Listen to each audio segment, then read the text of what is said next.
Fala galerinha do oitavo ano, tudo bem com vocês? Aqui é o professor João Paulo, professor de História, e hoje o professor mais uma vez está aqui com vocês, interagindo através dessa videoaula, onde o tema é os processos de independência nas Américas. Lembrando, classe, que esse tema, essa habilidade que nós vamos estar trabalhando aqui durante essa aula, ela está relacionada às atividades que nós já fizemos lá nas aulas anteriores. É porque nós vamos dar continuidade até chegar no nosso processo de independência aqui do Brasil. Então nós estamos fazendo um quadro comparativo, estamos analisando as independências que ocorreram antes da independência do Brasil, dentro aqui do contexto do continente americano. Lá na aula passada, nós vimos o processo de independência dos Estados Unidos e agora nós vamos ver exemplos mais apropriados, classe, de processo de independência aqui na América, no caso América Espanhola, até futuramente, nas próximas aulas, nós voltarmos nossos olhos para a questão ao contexto do Brasil. O professor trouxe para vocês aqui o mapa, uma projeção cartográfica, mostrando aí o que é a América Espanhola. Então vocês vão perceber aqui nesse mapa que a América Espanhola corresponde a todos esses países, que inclusive vários fazem fronteira, né, com o Brasil, aqui na América do Sul. Todos os países praticamente da América Central e da América do Norte, nós temos aqui o México. Lembrando que o México tem uma parte aqui, ó, se vocês forem analisar, que hoje não pertence mais ao México, hoje pertence aos Estados Unidos. Porém, essa área também pertencia lá no passado à América Espanhola, ok? Por isso que nos Estados Unidos, essa região que o professor mais uma vez vai mostrar para vocês, uma forte representatividade da língua espanhola. Tem muitas pessoas que falam espanhol, não só pela questão da proximidade com o México, é porque essa área de fato era uma área que pertencia aí ao domínio colonial aí dos espanhóis. Tudo bem, pessoal? Vamos para a nossa aula então. Antes, lembrando, pegue aí o caderno de vocês, pegue um lápis, uma caneta para vocês fazerem as principais anotações, porque boa parte desse conteúdo que o professor está trabalhando com vocês vão ser cobrados na atividade lá no Google Forms. Tudo bem? Então, quem presta atenção, quem assiste a aula com tranquilidade, com concentração, provavelmente vão ter muito sucesso aí durante as atividades que o professor vai estar desafiando vocês.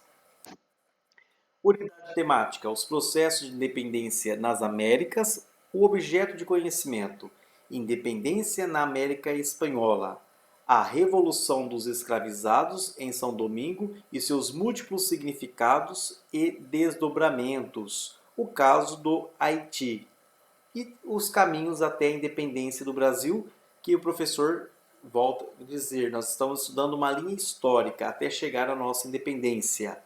Quais as habilidades que o professor vai trabalhar com vocês aqui?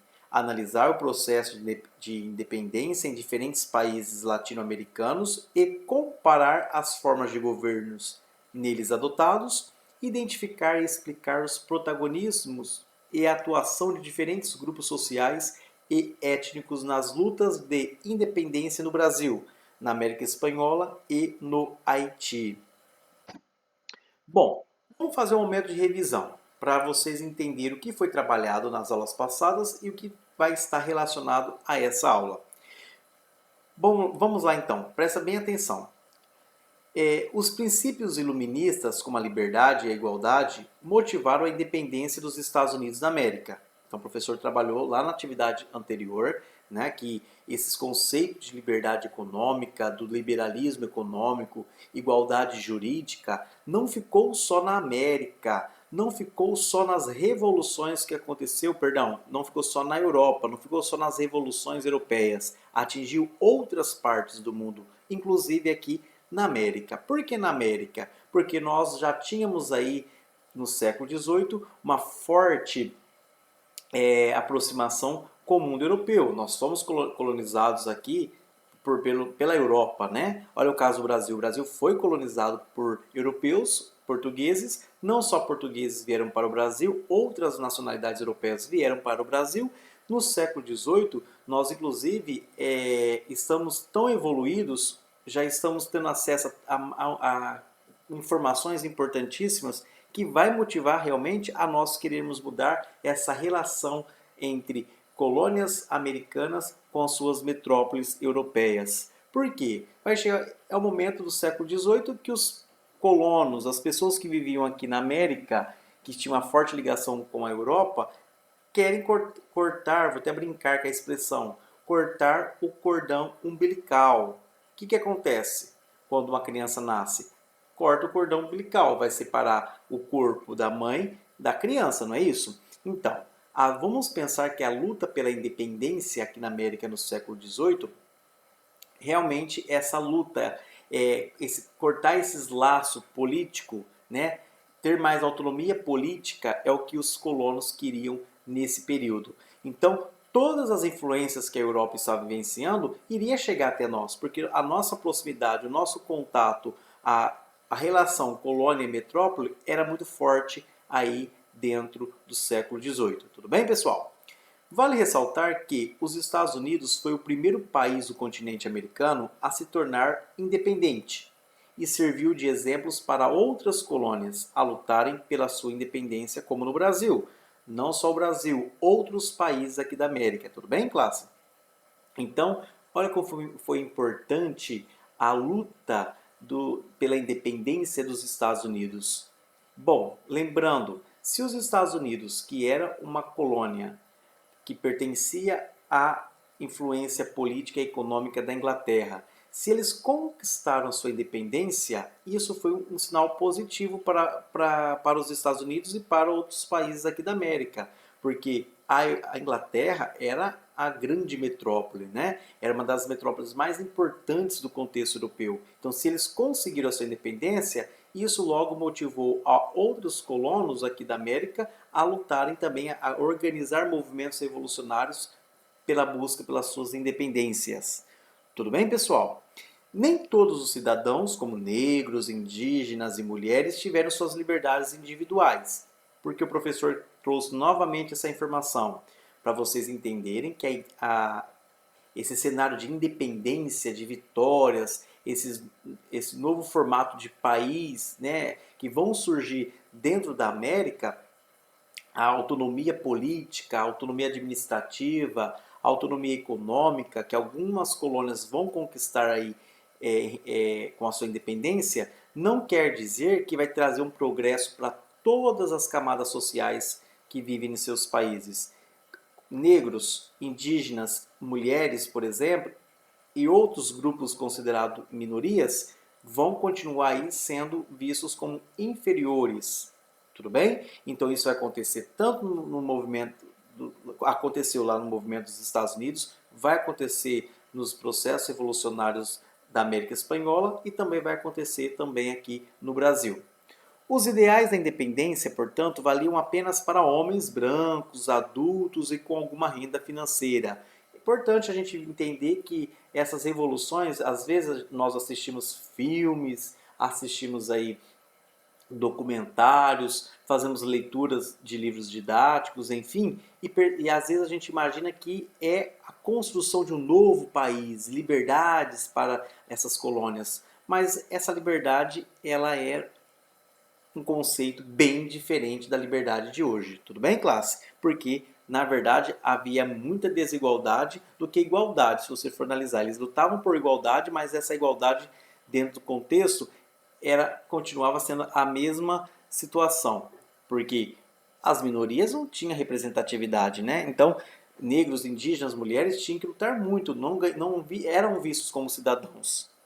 Bom, vamos lá então para o nosso foco. Aqui o professor trouxe para vocês um retrato dessa pessoa, muito famosa inclusive, dentro do contexto aí da América Espanhola, que é Simão Bolívar. Ele foi considerado um dos grandes líderes das independências americanas. Foi só ele? Não. mas o seu nome é o mais citado aí dentro das pesquisas que vocês vão estar desenvolvendo, né? Ele foi um dos grandes motivadores aí para reunir grupos que representavam aí, pertenciam à América Espanhola, para lutarem pela sua independência. Ele é até realmente reverenciado aí em vários países aqui da América, que tiveram aí como influência cultural a Espanha. O processo de independência da América Espanhola. Vamos lá. A independência das colônias espanholas na América ocorreu após quase 300 anos de domínio colonial e resultou na formação de 18 novos países. Então, todo o império da Espanha sobre aqui a América, como vocês estão vendo aqui, que surgisse aí as suas independências e em várias partes foram formando aí 18 países. Tudo bem? São países que nós aí conhecemos um pouquinho sobre a sua cultura, economia, seu IDH, enfim, hoje, tá? As causas, o que levou o império aqui, perdão, o que levou as colônias a lutarem contra o império, contra a Espanha? As independências das colônias da América Espanhola ocorreram no século XVIII, muito importante o professor ressaltar isso aqui, porque foi no momento em que o mundo estava vivenciando, principalmente o mundo ocidental, o mundo europeu, estavam vivenciando as grandes revoluções. É o Iluminismo, é a Revolução Industrial, é a Revolução Francesa. Então, o pensamento sobre mundo, sobre economia, sobre política, estava em grandes transformações dentro da Europa e, consequentemente, chegando até aqui a América. Quanto às ideias do liberalismo, a autonomia começava a conquistar as elites crioulas. Elite, classe. Vocês já ouviram essa palavra. Elite significa aquele grupo mais influente de um certo lugar. Um grupo mais influente de um país, de um estado, do município. Aquelas pessoas que têm aí uma concentração de renda maior, têm aí um grau de influência sobre os demais. Tudo bem? Então, as elites crioulas passando a ter contato aí com conceitos de liberalismo, autonomia política que estava tendo dentro da Europa, olhando aí o contexto da independência dos Estados Unidos, passaram aí também a querer lutarem pela sua independência. Por quê? Porque saberia que a independência seria favorável a eles, a elite. Essa elite crioula, na verdade, seria um dos grandes beneficiários aí da independência da Espanha.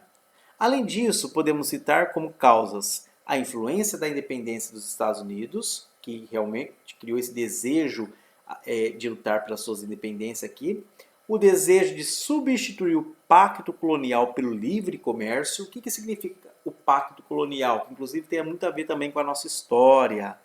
O pacto colonial é que todas as atividades, todas as riquezas, as economias desenvolvidas aqui dentro da América Espanhola tinha que levar para a Espanha. Então, os colonos não tinham a liberdade de vender os seus produtos ou de comprar produtos aí de outros países. Toda a relação era um pacto colonial. Eles tinham que enviar para a Europa, para a Espanha, e tudo que eles fossem consumir aí tinha que ter uma ligação direta também com a Espanha, tá bom? Então eles queriam esse livre comércio, essa liberdade econômica daquilo que eles estão produzindo, poder vender, ter contato direto com outros países sem essa interferência da Espanha. A expansão do Império Napoleônico, que ocupou a Espanha e destituiu o rei Fernando VII. Perdão, olha o professor confundindo aqui. O que significa isso, classe? O professor não trabalhou com vocês, mas após a Revolução Francesa, Napoleão Bonaparte assumiu o governo da França. E ele vai criar um grande império, o Império Napoleônico, impondo aí as suas ideologias sobre aí a França. Napoleão vai se tornar o maior império francês aí do século XVIII e ele vai começar a perseguir outros países da Europa que estão de acordo aí que não estão de acordo com as suas ideologias políticas. Então a rivalidade entre França liderada aí pelo Napoleão Bonaparte, e a Inglaterra, que está em expansão econômica pela sua revolução industrial, faz com que Napoleão vai perseguir alguns países que na qual ele percebe que não estão de acordo com as suas ideologias. E, inclusive, vai invadir a Espanha, vai destituir o rei Fernando, né? Vai fazer com que vai abalar as estruturas políticas aí da Espanha. Se o meu país, vamos pensar comigo, se nós somos colonos espanhóis, estamos aqui na América, somos colonos. Se a gente percebe que a nossa metrópole, a nossa referência lá na Europa, que é a Espanha, está se desfazendo, o rei, que é visto como uma autoridade forte, autoritária, se desfez por conta aí das rivalidades com Napoleão, é o momento oportuno para a gente lutar aqui pela nossa independência. Tudo bem? Também teve o apoio militar do Haiti, que vocês vão ver mais para frente, e o apoio financeiro da Inglaterra, porque a Inglaterra estava aqui também na América apoiando aos revolucionários a fazer com que eles lutassem pela sua independência, porque a Inglaterra queria expandir os seus produtos aí industrializados e a Inglaterra queria garantir que essas áreas agora que vão ter o livre comércio, garantir que os seus produtos possam entrar dentro da América. Então, uma estratégia econômica é dano que se recebe. Eu dou apoio para vocês lutarem pela sua independência, contribui com armamentos, contribui aí o que vocês precisam, mas vocês também vão ter aí uma relação, um acordo com a Inglaterra, conosco, onde nós vamos levar os nossos produtos, vocês vão sediar para nós matérias-primas para que a gente possa utilizar nas nossas indústrias. Esse era o pensamento aí, os acordos entre os revolucionários e a Inglaterra. Tudo bem, pessoal? Bom, vamos analisar aqui como que era a organização da sociedade espanhola. Vivia aproximadamente 20 milhões de pessoas, distribuídas aí na América do Sul, na América Central e parte da América do Norte, como vocês viram lá naquele mapa. E 58% era formado por índios nativos aqui da América e negros que vieram para cá para trabalhar como escravos, tá bom? Por que trabalhar como escravos? Porque eles também, assim como na história do Brasil, foram desenvolvidos atividades econômicas em solos aí das colônias espanholas, na qual precisou aí de uma grande escala, uma grande produção. E para isso, vamos utilizar a mão de obra escrava negra, tudo bem? Então trouxeram para cá para trabalhar, então havia aqui índios, negros e semi-escravo. Por que semi-escravos? Porque alguns negros aqui tinham contato, eram alfabetizados, tinham contato maior com o homem branco, já tinham ganhado as suas liberdades. Então, alguns negros entre negros já havia aí uma diferença social. Existiam aqueles que eram ainda escravizados, mas já existiam aqueles que já tinham sua liberdade, já eram alfabetizados, já tinham outros cargos dentro da sociedade aí, colonial espanhola. Tudo bem? Repartimento, que é trabalho forçado nas minas, né? Renda, trabalho servil nos latifúndios. Latifúndios são as grandes propriedades de terra, principalmente produzindo aí de açúcar, por exemplo. Agroexportadores, também chamado de haciendas ou plantations. Pessoal, então 27,5% eram mestiços, casas e artesãos que serviam aos crioulos. O que é mestiços? É essa mistura de etnias, tá? É a mistura do índio com o negro, a mistura do índio com o negro com o homem europeu fez com que criasse os mestiços, que é essa nova formação do povo realmente aqui latino-americano. Eles trabalhavam aí para servir os crioulos. Então, vamos lá. 13,5% eram crioulos, descendentes de espanhóis nascidos na América. Essa elite colonial, grandes proprietários e comerciantes, integrantes dos cabildos, né, que eram as câmaras municipais. Então, crioulo aqui dentro da América espanhola significa aqueles descendentes espanhóis que nasceram aqui na América. Eles não são europeus, porque eles não são, as suas famílias descendentes eram europeus. Eles não, eles nasceram aqui na colonização fruto aí do povoamento do homem espanhol aqui na América. Então eles não poderiam ser, esses descendentes espanhóis, não poderiam ser comparados aí aos índios, aos negros, aos mestiços. Eles eram como se fosse a raça pura, entre aspas, tudo bem, classe? Aqui da América Espanhola. E eles tinham prestígios dentro da organização social, tudo bem? Eles tinham cargos importantes políticos, eles eram, na verdade, aí, como o professor já disse, uma elite. E tinha 1% aqui, que eram os chapetones e o clero, que eram espanhóis de altos cargos políticos, que tinham altos privilégios e também aí representantes da igreja. Qual é a consequência? Eles lutaram, tá, pelas suas independências, fizeram com que lutaram contra as forças da metrópole espanhola e apesar de seu desejo de líderes, de seus líderes como Simão Bolívar, as colônias espanholas se fragmentaram em vários países após a Conferência do Paraná. Então, uma coisa interessante aqui na luta pela independência da América Espanhola, elas não, alguns líderes queriam unificar as terras e tornar um único império, né? Um país, um único país, vamos colocar dessa forma. Mas não. As elites que foram se espalhando aí, povoando diferentes partes aqui da América, cada elite passou, após as suas lutas pela sua independência, passou aí a governar, a formar novos países. Por isso que formou aí mais de 18 países, ok? Como o professor colocou para vocês lá na informação passada. Outro ponto importante aqui, pessoal. A aristocracia crioula a governar os estados soberanos emancipados.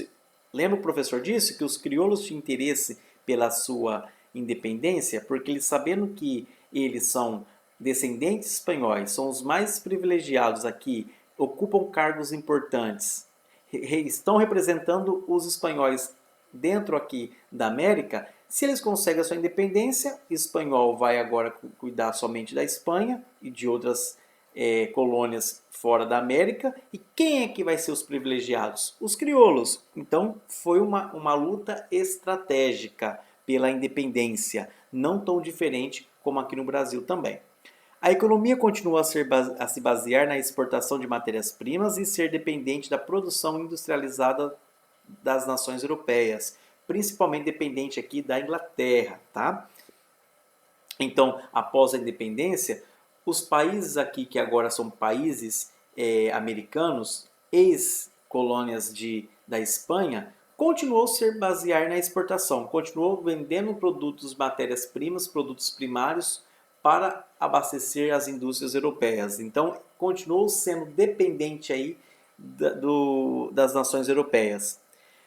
Houve a manutenção da estrutura colonial, onde os brancos eram a elite e os índios e mestiços eram considerados inferiores. Não muito diferente da nossa história também. Então, criou-se um novo país, mas esse novo país ao modelo europeu, né? Em que o homem branco continua sendo aí considerado uma supremacia, o importante, o que vão ocupar cargos importantes, e já os mestiços, os indígenas, os negros eram vistos como inferiores. Bem típico, queriam independência, queriam construir um novo país, porém ao modelo aí do homem europeu.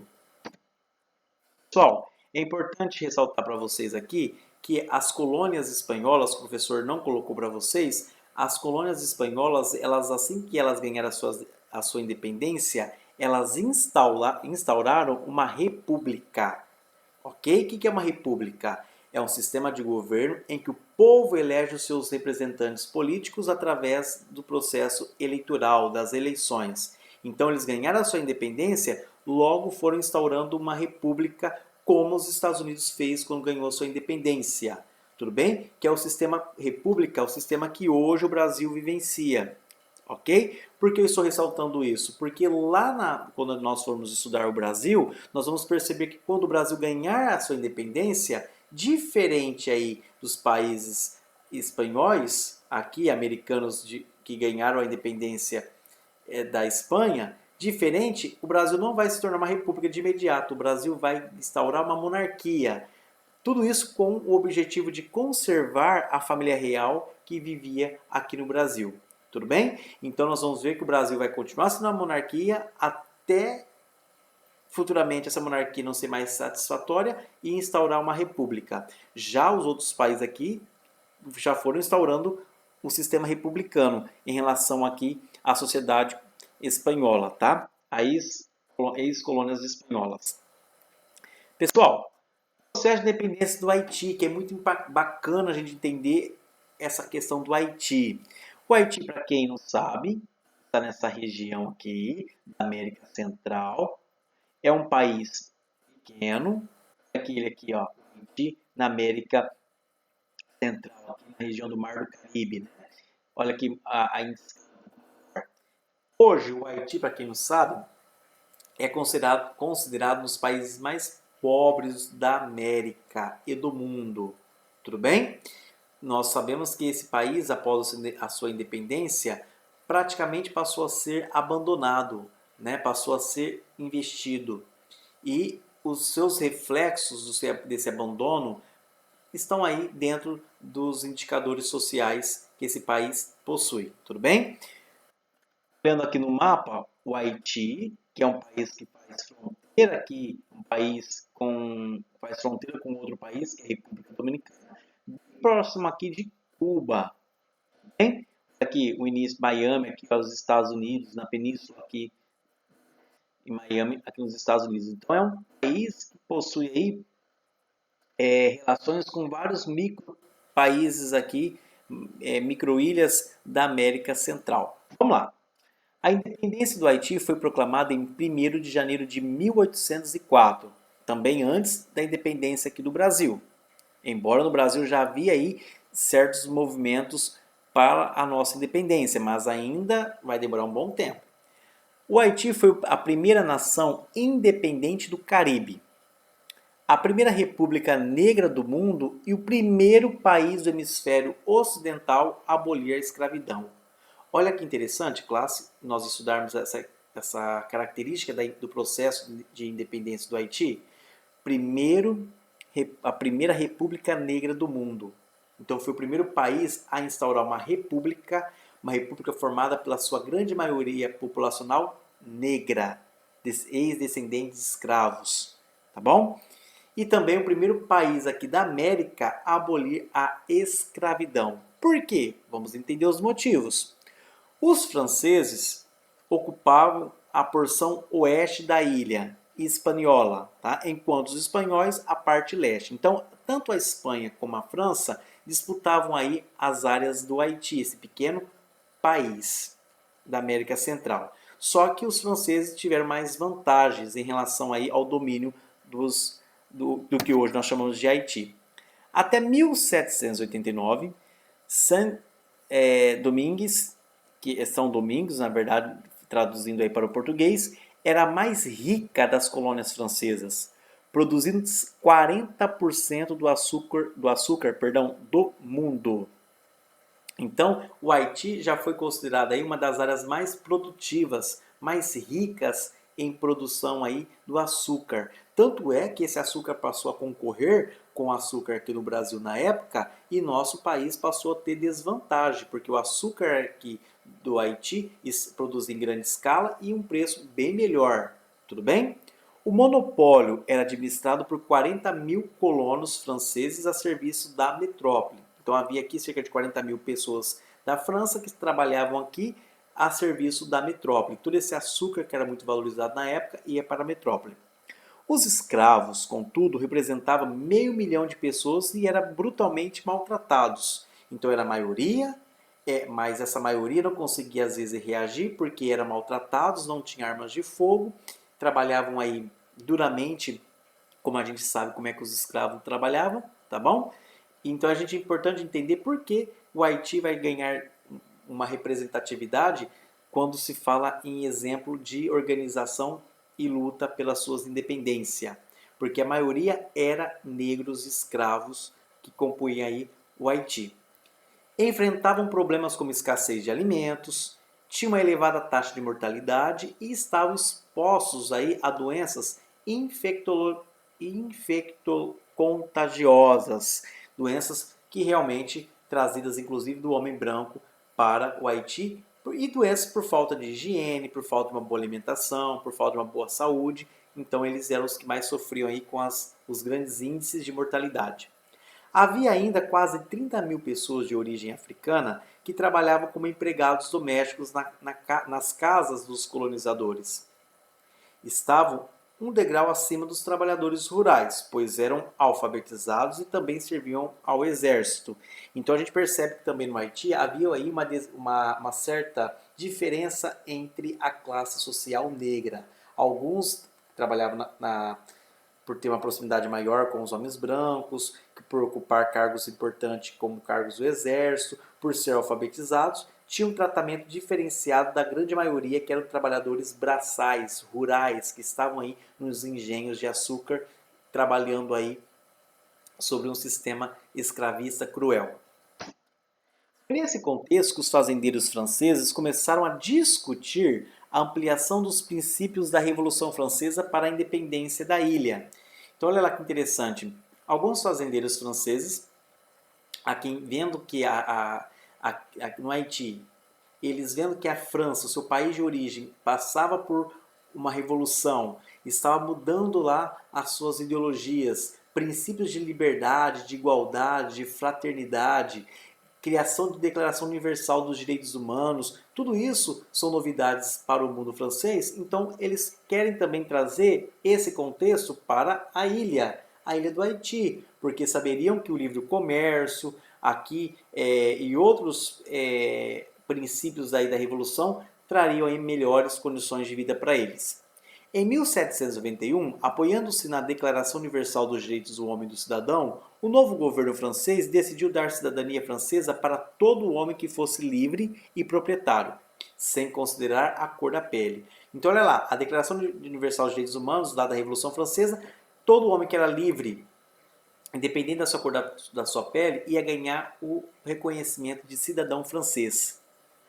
Isso foi um grande avanço, né, para os franceses da época, mas não vai ficar só na França. O Haiti, que é um país aí também colonizado pelos franceses, vão ficar sabendo disso e vão também querer lutar pela sua liberdade. Olha lá, essa atitude despertou revolta nos escravos, pois esperavam ganhar a liberdade com a Revolução Francesa. Dessa maneira, destruíram plantações, expulsaram os colonizadores e mataram os que se recusaram a sair.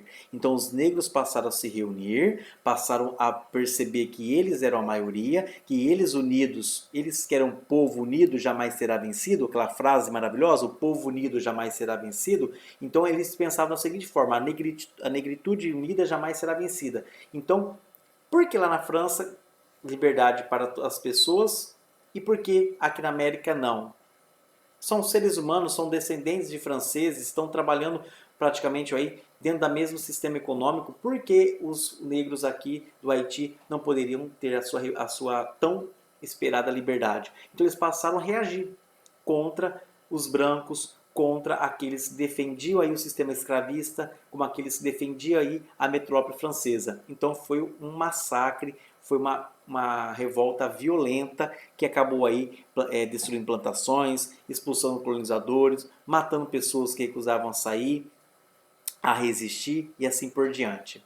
Em 22 de agosto de 1791 começava uma guerra civil. No ano seguinte, um terço da ilha estava sob o controle dos revolucionários e em 1793 é proclamado o fim da escravidão.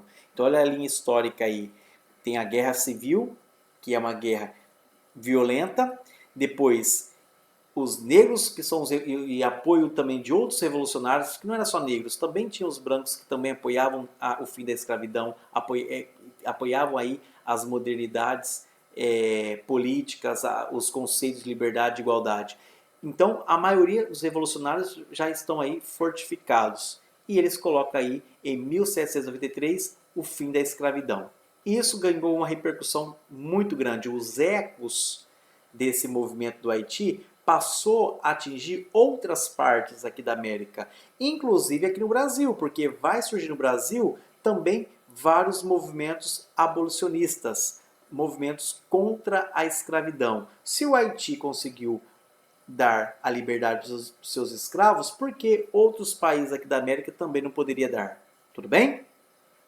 Comandados agora por Jacques Dessalines, perdão pelas palavras, pessoal, se pronunciar bem, em janeiro de 1804, aí a São Domingos foi declarada uma república independente, passou a usar o nome de Haiti, que é um nome indígena dos povos nativos dessa região, dessa ilha. Então, São Domingos, que era chamado aí pelos franceses e espanhóis, agora vai ser uma república e vai se chamar Haiti. Foi a primeira revolta de escravos bem-sucedidas no mundo moderno e uma das poucas nações que derrotou o exército napoleônico. Por que vai ser referência à Revolução pela Independência do Haiti? Porque, gente, o Império Napoleônico, que todos temiam dentro da Europa, conseguiu ser derrotado aqui na América pelos negros revolucionários do Haiti. Então eles conseguiram derrotar o exército napoleônico durante anos.